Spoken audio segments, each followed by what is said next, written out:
Justement, la protection et l'amélioration de l'environnement est une question d'importance majeure qui affecte le bien-être des populations et le développement économique à travers le monde. En cette journée mondiale de l'environnement initiée en 1972, les Nations Unies attirent l'attention sur la nécessité de se rendre dans la nature afin d'en apprécier la beauté. Téclair Mekui Movono et Victor Mulunga.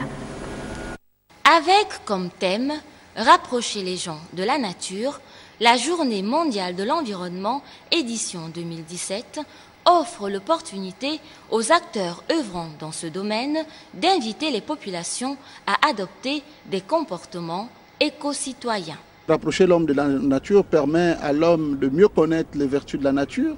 de mieux la conserver, de mieux la préserver, mais aussi de mieux la transmettre aux générations futures. S'il apparaît important de rapprocher les hommes de la nature, il apparaît tout aussi important de les sensibiliser sur la nécessité de prendre soin de la nature au moment où le monde fait face à de nombreux défis environnementaux,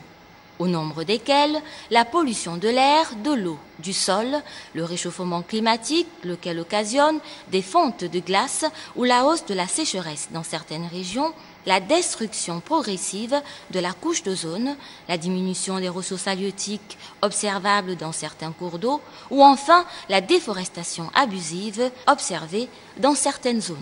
Dans les forêts équatoriales, nous sommes déjà des hommes de la forêt et nous vivons dans la nature. Mais sauf que l'activité humaine a toujours déséquilibré l'écosystème, déséquilibré la vie de la nature. Et donc il faut davantage rapprocher l'homme de la nature en présentant les bienfaits, mais aussi les risques que cela peut apporter si jamais nous détruisons la forêt. L'on note quelques initiatives salutaires prises ici et là pour la sauvegarde des espèces animales et végétales de l'environnement, dont la gestion des forêts avec un contrôle sur le taux d'abattage, la gestion de l'eau avec la problématique de traitement des eaux usées, ou encore la gestion des déchets avec le tri sélectif déjà effectif dans certains pays.